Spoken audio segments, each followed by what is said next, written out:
Yo, what's going on, everybody? It's your boy Naruto Explain here, bringing you guys another Boruto 2 Blue Vortex set of breaking news today. And today we have a bit of unprecedented news coming in the Boruto leaks that we got for the upcoming manga chapter 5, because this time it isn't coming to us via an account like we usually get with Luana or Abdul over on Twitter, or my guys OP Scans who dropped the manga chapters early. This time the leak that we have for chapter 5 of Boruto 2 Blue Vortex is coming to us directly from the official Naruto website, which is really huge because it's the first time in the history of the Naruto franchise serialization. So Naruto's manga, Boruto Naruto Next Generation's manga, and the Boruto 2 Blue Vortex manga. This is the first time that the leaks have come to us directly from Shueisha, the company who owns the IP rights for the Naruto franchise. To put this in perspective for how groundbreaking this is up there with what 50 Cent used to do back in the early 2000s, where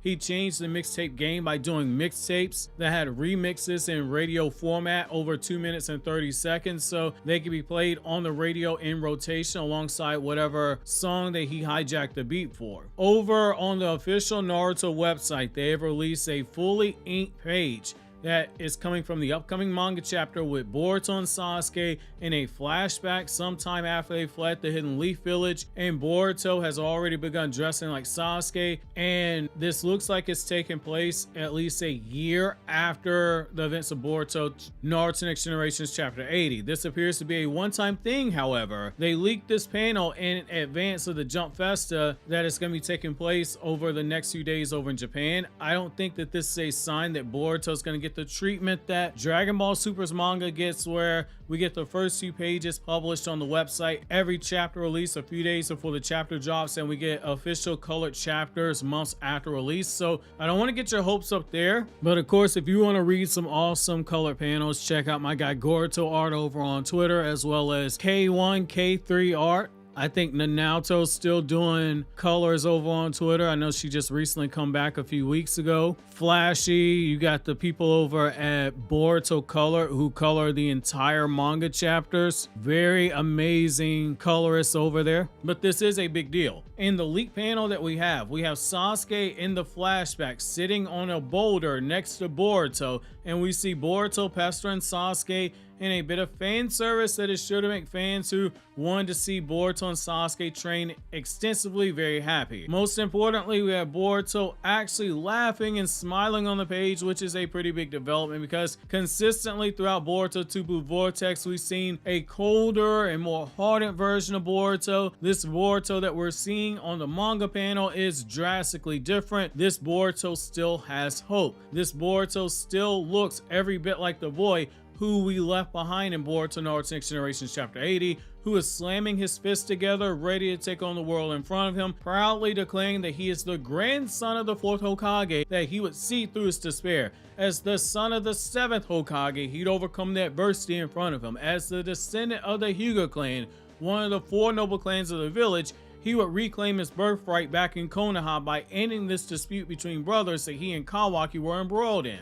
One of the questions that we've been asking ourselves is, when did Boruto undergo the change that he did? And we at least have some answers now. Boruto in the leak page has longer hair than he did, and he's noticeably taller, which means that Hinata's baby boy has finally undergone puberty, which I think is very important for Ikimoto to show this, because it shows Boruto's original time skip design wasn't completely scrapped. I talked about this in the past, how Ikimoto said in the past that he planned to scrap Boruto's time skip design because when chapter 1 was being created, he was under direct orders from Kishimoto to make 16-year-old Boruto look drastically different than how he looked in Boruto the movie, and that he designed the character to meet Kishimoto's expectations, which led to the hair being longer than he wanted to draw it, and the face being a little bit sharper than he wanted, because as we know, Ikimoto likes to draw rounder faces, what a lot of you guys like to call frog faces. Basically, it was the problem that Kishimoto ran into with the original design for Sasuke. The design was too much to draw even with assistance on a repeated basis, and too detailed when it does get to the anime, because the design would have to be simplified so as to be properly animated. Otherwise, too much time be spent on the details of the designs and not the animation corrections. This ultimately resulted into Boruto getting the new design that we have now. Boruto has shorter hair, his scar is shorter than originally,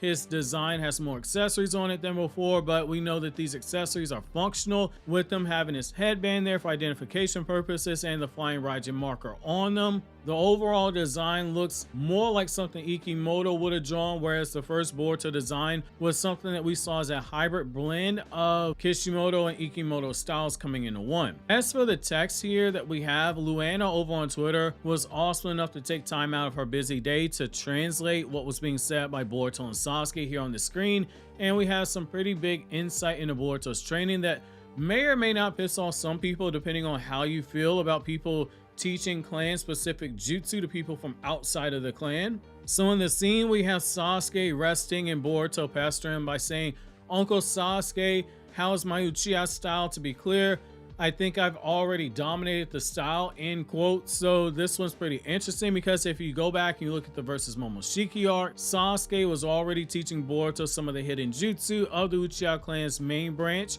like the Shuriken Jutsu that he taught Boruto, which Fugaku and Mikoto passed that down to Itachi, and both of those parents had been in the process of passing that jutsu down to Sasuke before Itachi showed up to the Uchiha cookout with a katana instead of some baked macaroni and cheese, and proceeded to slaughter the clan because someone brought raisins in their potato salad and they didn't season the chicken. Uchiha massacre to stop a coup d'etat. We know Itachi went and spent some time in the Hidden Cloud village and got some seasoning in his life before all this took place. Masashi Kishimoto ain't fooling me. Jokes aside though, Sasuke did pass down that Shuriken Jutsu to Sarada, and he's now passed it down to Boruto's student. Boruto in the manga takes the Shuriken Jutsu and he adds his own flair to it by adding lightning release to it, something that Sasuke wanted him to do because lightning release is Boruto's strongest chakra nature according to Sasuke. Now as a reminder, because I still get comments whenever I say hidden jutsu, do not confuse hidden jutsu with Kekkei Genkai. They're two different things. Kekkei Genkai are things like ice release and wood release. They use two chakra natures, or they are specific bloodline traits like a dojutsu from the Byakugan or the Sharingan. Those things are inherited, whereas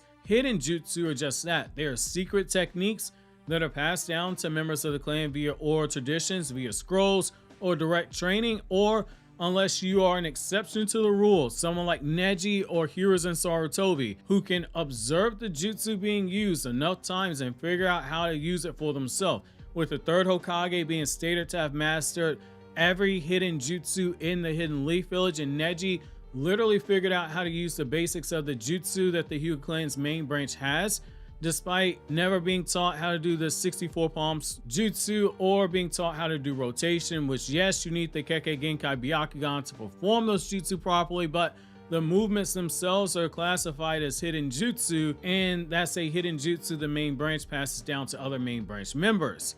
Which is why when you see Boruto's taijutsu, Boruto implements some elements of the Hyuga clan's main branch taijutsu style. He just can't target chakra point. That's why Neji and his father learning the hidden jutsu on their own, that makes them so remarkable, because nobody taught them.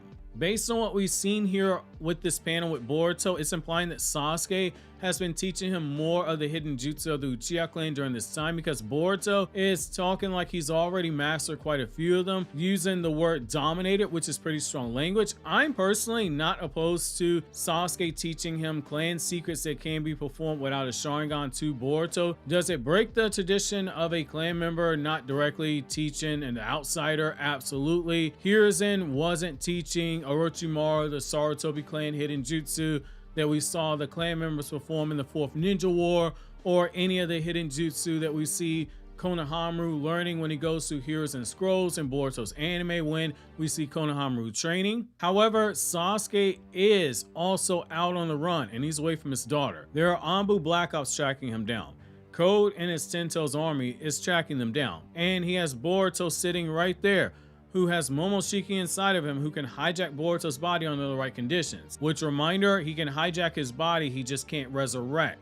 And he's also limited in what he can actually do. Sasuke only has so much he can do right. He can't pass down these jutsu to his daughter yet because he is away from her, but he can pass them down to Boruto, his student, and him doing so during the time skip shows that he's gotten over his initial hesitation that he had after the Omnipotence, where he was convinced that Kawaki was his student, not Boruto.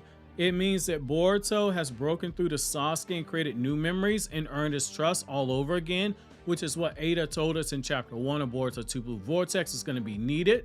because you can't tell people their memories are wrong, but you can at least show them a new experience. Whether Sasuke is going to die as a tree or remain alive and get rescued later on, we at the very least have the opportunity to see Sasuke has passed down knowledge that would otherwise be lost. The fact that he passed down the Uchiha clan Shuriken Jutsu to Boruto already in part 1, that's huge.